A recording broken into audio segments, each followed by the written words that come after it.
बताते हैं कि 7 चरणों में क्या होगा। और इस वक्त मैं मौजूद हूं एक कोरोना वैक्सीनेशन सेंटर पर, जहां पर वैक्सीन लगने वाली है कल। वो सारे 7 स्टेप्स मैं आपको सिलसिलेवार तरीके से बताऊंगी, लेकिन उससे पहले एक अहम जानकारी। कोरोना वैक्सीनेशन के पहले दिन 3 लाख स्वास्थ्य कर्मियों को 2934 बूथ पर टीका लगेगा। और हमारे देश में 2 वैक्सीन को मंजूरी मिली है, सीरम इंस्टीट्यूट की कोविशील्ड और साथ ही भारत बायोटेक की कोवैक्सीन, जो कि पूरी तरह से स्वदेशी वैक्सीन है, उसको मंजूरी मिली है। और आइए, ये वैक्सीन क्या इस सेंटर में पहुंची है या नहीं पहुंची, सारी जानकारी आपको देंगे। लेकिन पहले पहला स्टेप, वैक्सीनेशन के दिन पहले स्टेप में क्या होगा। चूंकि डॉक्टर रूबी हमारे साथ मौजूद है और पूरे वैक्सीन प्रोसीजर के बारे में वो बताएंगी। और लगातार इस पूरे बिल्डिंग, चूंकि ये पूरी बिल्डिंग कोरोना वैक्सीनेशन को डेडिकेट की गई है, एक एक चीज़ उन्होंने खुद से ध्यान में रखी है, क्या चीज़ होनी चाहिए क्या नहीं, गवर्नमेंट के क्या दिशा निर्देश आ रहे हैं। डॉक्टर रूबी, पहला स्टेप क्या होगा? देखिए, सबसे पहला स्टेप है कि जो इन लोगों के पास मैसेज पहुंचेगा, जो गवर्नमेंट की तरफ से सभी लोगों को, सभी हेल्थ कर्मियों के रजिस्ट्रेशन ले लिए गए हैं, तो वो जो हैं उनके एक सर्वर में जो है ऑलरेडी इंक्लूड हो गए हैं, शायद कोविन ऐप में ही।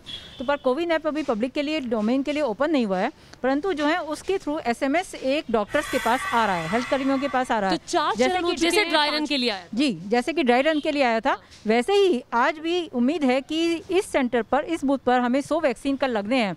तो हमारे यहाँ के 100 लोगों को या 100 स्वास्थ्य कर्मियों को वो जो है SMS रात तक आ जाएगा। ठीक है, मान लीजिए डॉक्टर रुचि और डॉक्टर सूर्या हमारे साथ हैं, इनको अगर मैसेज आ जाता है तो क्या होगा?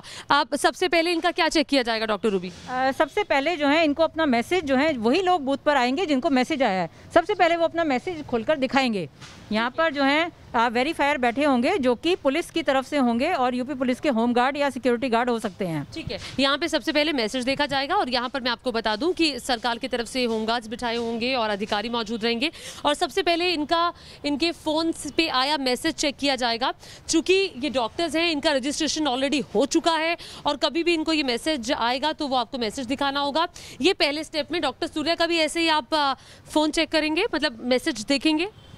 यस, जितने भी लोग आएंगे वो पहले जो है आपका एक एक करके मैसेज दिखाकर वो अपनी लिस्ट से मैच करेंगे कि ये वाला मैसेज और ये डॉक्टर अवेलेबल है।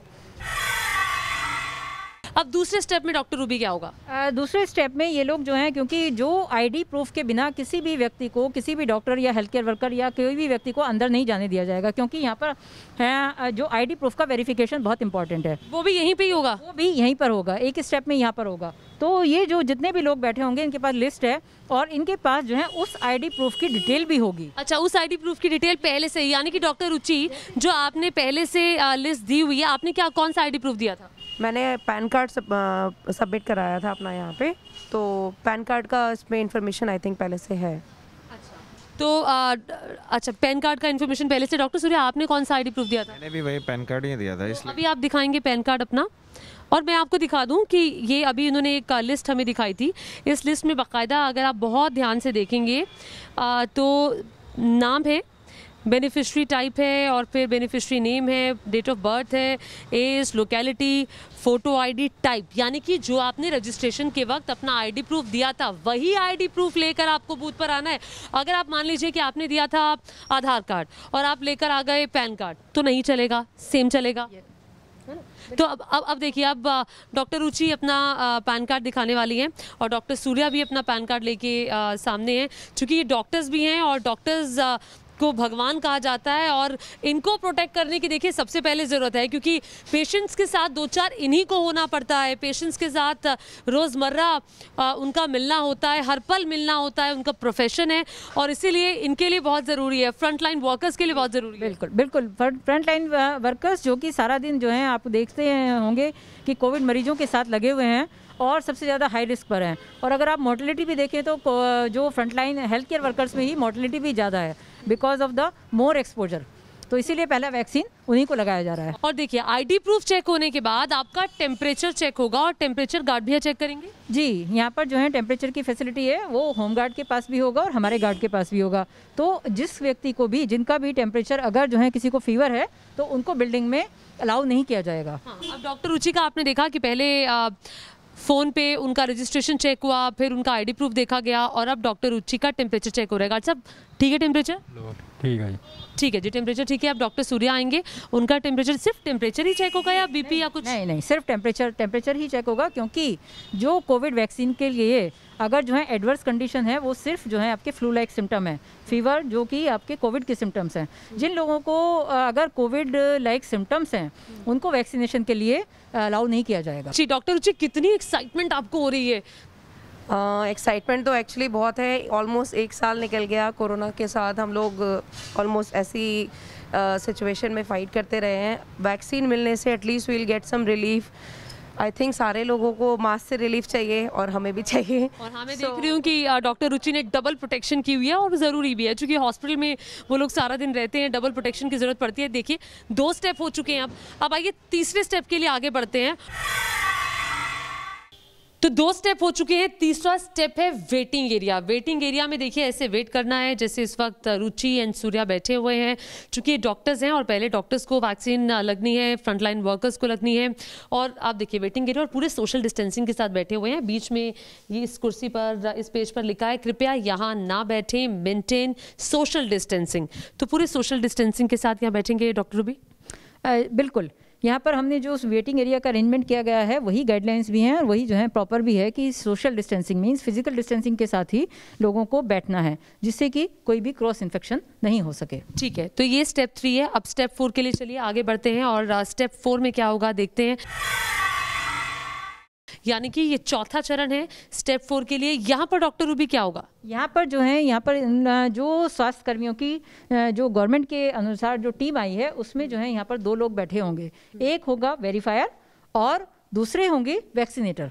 तो यहाँ पर जैसे डॉक्टर रुचि आई हैं तो सबसे पहले वेरीफायर को यहाँ पर अपना जो है आईडी प्रूफ एंड फिर से मैसेज दिखाकर वो अपने ऐप में, ये सारा डिजिटल प्लेटफॉर्म है, वो डिजिटल ऐप में अपना जो है उसको नोट डाउन करेंगे। डॉक्टर रुचि का नाम चेक कर लेंगे।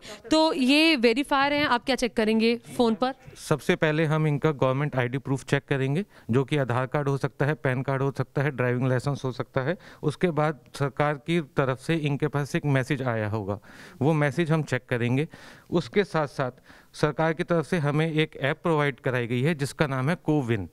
उसमें हम उनका नाम चेक करेंगे, सारा डिटेल वेरीफाई करेंगे, उसके बाद उनको टिक करेंगे यस, देन वो आगे वैक्सीन करवा। अच्छा, मैं आपको बता दूं कि कोविन अभी आम लोगों के लिए नहीं खुली है, लेकिन जो हेल्थ सेक्टर से जुड़े हुए लोग हैं, जो डॉक्टर्स हैं, उनके लिए वो कोविन पे जाकर चेक कर सकते हैं। जी, उनको जो है कोई एक एक्सेस होगा, डिजिटल प्लेटफॉर्म का एक्सेस है, जो कि सब सरकारी स्वास्थ्य कर्मी हैं। तो उन्हीं लोगों को जो इसमें इन्वॉल्व हैं उन्हीं को अपने ही काम का सिर्फ एक्सेस मिला है। यानी कि यहाँ पर जो बैठेंगे वो सरकारी स्वास्थ्य कर्मी बैठेंगे। ठीक है, और यहाँ पर वैक्सीनेटर बैठेंगी जो वैक्सीन के बारे में जानकारी देंगी। वैक्सीन के बारे में क्या जानकारी देंगी? देखिए, वैक्सीन के बारे में जो वैसे तो सभी लोगों को पता है और अभी जो पहले चरण में स्वास्थ्य कर्मियों को लगाया जा रहा है और हॉस्पिटल्स में ओरिएंटेशन प्रोग्राम भी किए जा रहे हैं, तो ऑलरेडी उनको जानकारी है कि क्या क्या इसके साइड इफेक्ट हो सकते हैं, क्या क्या वैक्सीन के बेनिफिट्स हैं। तो क्या ये बताया जाएगा आपको कोविशील्ड लगेगी या कोवैक्सीन लगेगी? ये जो है ये अभी तक किसी को नहीं पता है कि क्योंकि 2 वैक्सीन आए हैं, किस सेंटर पर कौन सा वैक्सीन आया है ये जानकारी पब्लिक में लगाने से पहले डेफिनेटली दे कैन सी, क्योंकि उनके पास वायल होगी। अगर जो है एक सेंटर पर एक ही तरह का वैक्सीन आएगा एक दिन में, तो ऐसा नहीं है कि दोनों तरह के वैक्सीन अवेलेबल नहीं होंगे। अगर जो है कोविशील्ड, जैसा कि सुनने में आ रहा है कि यूपी में कोविशील्ड जो सीरम इंस्टीट्यूट का वैक्सीन है वो आया है, वो ही उतरा है, तो जो मेरी जानकारी के अनुसार या हम प्रिजम्पशन के अनुसार कल हमारे पास वही वैक्सीन आएगा। तो वैक्सीन अभी पहुंचा नहीं है, कल सुबह आएगा? जी नहीं, वो सब स्वास्थ्य कर्मी जब आएंगे, क्योंकि जो जितना भी वैक्सीन है वो सेंट्रल स्टोरेज में, जो कि गाजियाबाद का सेंट्रल स्टोरेज इन्होंने जहाँ भी बनाया है, आई थिंक MMG अस्पताल में बनाया है, तो वहाँ पर आएगा और वहीं से हर वैक्सीनेटर हर बूथ के लिए जहाँ जाना होगा वो उसी वक्त जो है उसी वैक्सीन को कलेक्ट करेंगे अपने वैक्सीन में, वहाँ से वो उनके सब सेंटर पर जाता है और सब सेंटर से यहाँ पर लोग आएंगे। अच्छा, तो जब वैक्सीन यहाँ पर पहुँचेगा तो वैक्सीन रखने के लिए क्या यहाँ पर किसी तरह का कोई रेफ्रिजरेटर उसकी तैयारी की गई है? नहीं, हमारे लिए कोई इंस्ट्रक्शन नहीं है, हमारी तरफ से कोई तैयारी नहीं की गई है, क्योंकि जितने भी वैक्सीन, जैसे कि अगर 100 डोजेस का लगनी है तो 100 ही वैक्सीन जो है अवेलेबल होंगे इस सेंटर के लिए, और वो डिफरेंट वैक्सीनेटर में आएंगे जो कि सरकार की तरफ से ही प्रोवाइड किया जाएगा। वो एक नीले रंग का बॉक्स होता है जिसमें कि आइस क्यूब लगे होते हैं, आइस पैक लगे होते हैं, और उसमें तो उसके अंदर टेम्परेचर मेंटेन होगा। तो इनका ऑलरेडी नीचे डॉक्टर रुचि का चेक हो चुका था टेम्परेचर, और ये ऑक्सीमीटर भी यहाँ पर है। क्या ऑक्सीमीटर से भी चेकअप होगा अभी? ऑक्सीमीटर से अगर किसी को कोई सांस की तकलीफ है या किसी को कोई तकलीफ हो रही है, तो अगर जो है किसी भी केस में वो उनके पास प्रोविजन है कि अगर ज़रूरत पड़े तो वो चेक कर सकते हैं। चाहे अगर दिक्कत है तो ऑक्सीमीटर से चेक होगा, ऑक्सीमीटर से पल्स रेट के बारे में पता चलेगा। जी, ऑक्सीमीटर से पल्स रेट पता चलता है और आपका ऑक्सीजन सैचुरेशन पता चलता है, SpO2। तो जो कि कोविड में ऑक्सीमीटर काफ़ी फेमस हो गया है और ये हर घर में हर व्यक्ति के पास आ गया। क्योंकि कोरोना के टाइम में तो देखिए ऑक्सीमीटर से ऑक्सीजन लेवल और आपका पल्स रेट पता चलेगा कि दोनों ठीक है और तभी अब व्यक्ति को आगे जाने दिया जाएगा। तो ये हमारे 4 चरण हो चुके हैं। आइए 5वां चरण बहुत ही महत्वपूर्ण होने जा रहा है डॉक्टर रूबी। तो 4 चरण हो चुके हैं, 5वें चरण की बारी है और डॉक्टर रुचि बहुत एक्साइटमेंट के साथ यहाँ पर बैठी हुई हैं। Doctor Ruchi, yes, I am very excited to get the vaccine. I hope health care workers को मिल रही है तो हमारा भी नंबर बहुत जल्दी आए एक्चुअली में। ठीक है, ये बहुत इंपॉर्टेंट है क्योंकि अब वैक्सीन लगेगी। ये 5वां चरण होगा। जो भी हेल्थ केयर वर्कर या डॉक्टर्स या 50 साल से उम्र के ज़्यादा के लोग जिन्हें सबसे पहले वैक्सीन लगने वाली है, तो अब वैक्सीन लगेगी। इंजेक्शन तैयार है और ये वैक्सीनेशन का जो प्रोसेस रहने वाला है लगने का, ये बहुत इंपॉर्टेंट रहने वाला है। जी बिल्कुल, ये बहुत इम्पॉर्टेंट है और इम्पॉर्टेंट इसलिए भी है क्योंकि वैक्सीन नया है, बहुत काफ़ी इसके लिए तैयारियां हुई हैं, बीमारी बहुत ज़्यादा तेज़ी से फैल रही है। चूँकि डॉक्टर रूबी लोगों में डर भी है, अब वैक्सीन की चूँकि तैयारी हो रही है, मैं आपसे जानना चाहूँगी ये वैक्सीन क्या हाथ पे लगने वाली है? जी, ये वैक्सीन हाथ पे लगेगी। इसको हम डेल्टॉइड मसल्स कहते हैं। इंट्रामस्कुलर वैक्सीन लगेगा ये, जिसको हम IM इंजेक्शन कहते हैं। तो जो है ये जो डोजेज़ आई हैं ये मल्टी वायल में आई हैं। अगर जो है हम बात करें कोविशील्ड की तो उसमें 10 डोजेज़ एक वायल में आई हैं। तो 0.5 ml वैक्सीन जो है 0.5 ml वैक्सीन पर पर्सन को लगेगा। डॉक्टर रूबी, चूंकि आपने ड्राई रन भी देखा है, तो ड्राई रन के लिए भी जो लोग आए, तो क्या ये डर आपने लोगों में देखा या हेल्थ केयर वर्कर्स डॉक्टर्स में देखा? देखिए, ये डर अभी जैसे हम बात करते हैं पॉजिटिव मीडिया की, जितनी पॉजिटिव न्यूज़ आती हैं उसके साथ साथ नेगेटिव न्यूज़ बहुत आती हैं।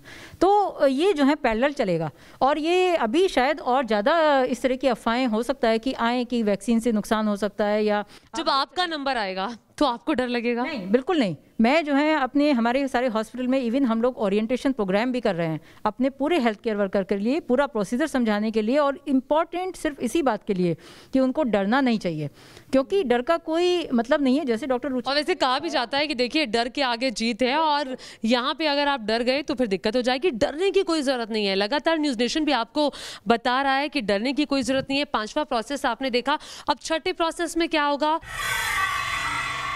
ऑब्जर्वेशन रूम के लिए चल रहे हैं। ऑब्जर्वेशन रूम में 30 मिनट के लिए आपको ऑब्जर्व किया जाएगा। बुखार तो नहीं है आपको, कोई किसी प्रकार की कोई परेशानी अंदर तो नहीं हो रही, कोई दिक्कत तो नहीं हो रही। और ये अब हम ऑब्जर्वेशन रूम में पहुंच चुके हैं और यहाँ पे बाकायदा बेड्स लगे हुए हैं। और कौन सी सीट होगी डॉक्टर रुचि की? देखिए, ये जो ऑब्जर्वेशन रूम में हमने पूरा सीटिंग अरेंजमेंट किया है, सेम उसी तरह से जिस तरह से कि वेटिंग एरिया का सीटिंग अरेंजमेंट है। ओके, तो यहाँ से लाके वहाँ पे जब इंजेक्शन लगेगा तो यहाँ पे आके आपको बैठना होगा? है, इनको बैठना होगा। तो आप डॉक्टर रुचि आधा घंटे के लिए यहाँ पर बैठ जाइए और हमारे पास जो है यहाँ पर ऑब्जर्वर होंगे जो साइलेंटली ऑब्जर्व करते रहेंगे सब जिन लोगों को वैक्सीन लग गया। तो ये ऑब्जर्वर भी क्या हॉस्पिटल के होंगे या फिर? ये भी ऑब्जर्वर जो हैं आपके सरकारी सुविधाओं के ही होंगे, जो गवर्नमेंट एम्प्लॉय ही होंगे। तो वो ऑब्जर्वर भी वहीं से आ रहे हैं, परंतु साथ साथ चूंकि हमारे सेंटर पर लग रहा है तो हम जो है अपने भी एक स्टाफ को यहाँ पर जो है जब तक की वैक्सीन की प्रक्रिया होगी हम उनको जो है यहाँ पर रखेंगे। और ये जो बेड्स यहाँ पर लगे हैं ये किन के लिए? देखिए, ये जो है हमने एक बेड जो है AFI management, AEFI management room लिखा हुआ है वहाँ पर, वो इसीलिए है कि अगर कोई भी एडवर्स इवेंट किसी भी पर्सन को, जिसको व्यक्ति को जो है वैक्सीन लगा है, अगर किसी तरह की होती है तो हमारे पास जो है मॉनिटर, ऑक्सीजन और सब चीज़ों के सुविधाओं के सहित एक बेड उपलब्ध है। आइए, चूंकि अब 7 स्टेप है, 7 स्टेप में आपको फिर से आपके फ़ोन पे जो आपको मैसेज आएगा उसको चेक किया जाएगा। देखिए, पिछले आधे घंटे से रुचि यहाँ बैठी हुई हैं ऑब्जर्वेशन रूम में, ऐसे ही सोशल डिस्टेंसिंग के साथ बैठना होगा और आधे घंटे में ऑब्जर्व किया जाएगा। डॉक्टर रुचि से पूछा जाएगा, क्या पूछा जाएगा डॉक्टर रूबी? जी, डॉक्टर रुचि से ये पूछा जाएगा कि उनको पहले से ही बता दिया गया है कि अगर आपको कोई भी साइन सिम्टम्स क्या हो सकता है, जैसे कि अगर लोकल जहाँ पर इंजेक्शन लगा है वहाँ पर रेडनेस हो सकती है, इचिंग हो सकती है, स्वेलिंग हो सकती है।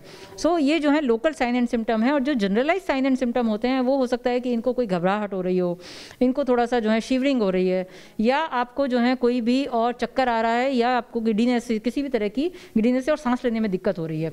तो ये सब चीज़ें ऑब्जर्व की जाती हैं। और अगर इसमें से कोई भी इस तरह की कोई भी तकलीफ़ है या वो जो ज़्यादा बढ़ रही है, तो हमारे पास, मैंने ऑलरेडी बताया कि AFI मैनेजमेंट बेड भी है, और ये किट भी आप देखिए, और ये जो है हमारी क्रैश कार्ड है। ये जो है किट जो यूज़ होती है, ये इवन ICU में किसी भी व्यक्ति के लिए भी यूज़ हो सकती है, जो कि इसमें आपके ये देख सकते हैं डिफिब्रिलेटर भी है, और सभी जो ज़रूरी दवाइयाँ हैं। और ये सब अरेंजमेंट्स, एक बार मैं ज़रूर ये बोलना चाहूँगी, ये सब अरेंजमेंट्स सिर्फ सेफ्टी के लिए होते हैं। हम लोग कहीं बाहर घूमने जाते हैं तो एक एम्बुलेंस वेट कर रही होती है, पर उसका मतलब ये नहीं होता कि एम्बुलेंस की हमें नीड होगी, वो सिर्फ हमारी सेफ्टी के लिए होता है। इसी तरह से ये जो हमने यहाँ पे अरेंजमेंट्स किए, अगर रिक्वायर्ड हुआ तो हम उसको यूज़ कर सकते हैं फॉर आवर सेफ्टी। बट अभी तक जितने ट्रायल्स हैं उसके हिसाब से इसमें से किसी भी चीज़ की रिक्वायरमेंट हुई नहीं है। तो मुझे लगता है इस चेयर पे बैठ के और इस चेयर से ही हम घर सेफली चले जाएं, और जाएंगे भी इसी विश्वास के साथ हम आगे ये चीज़ को प्रोसीड करेंगे। बहुत बहुत शुक्रिया न्यूज़ नेशन से बातचीत करने के लिए। डॉक्टर रुचि आपका भी बहुत शुक्रिया, डॉक्टर सूर्या आपका भी बहुत शुक्रिया। और देखिए आज पूरा चूँकि ये सेंटर बना है इस हॉस्पिटल में, ये बूथ है कल जहाँ पर इंजेक्शन लगेगा, कल फिर हम आएंगे, बातचीत करेंगे कि आखिर कैसे वैक्सीन का दिन वो आखिरकार आ ही गया, जिसका पूरे देश को बेसब्री से इंतज़ार था, वो घड़ी आ ही गई। ये वही कोरोना है, जैसे कि मैंने इस कार्यक्रम की शुरुआत में जिक्र किया था, जिसने पूरी दुनिया को रोक दिया था, हम सबको घरों में कैद कर दिया था। मतलब हम मीडिया वाले हैं, हमें जाना पड़ा था, डॉक्टर्स को जाना पड़ा था, बाकी सभी लोगों को घरों में कैद कर दिया था। दिक्कत इतनी ज़्यादा हो गई थी, और आखिरकार उस कोरोना के खात्मे का वक्त आ चुका है।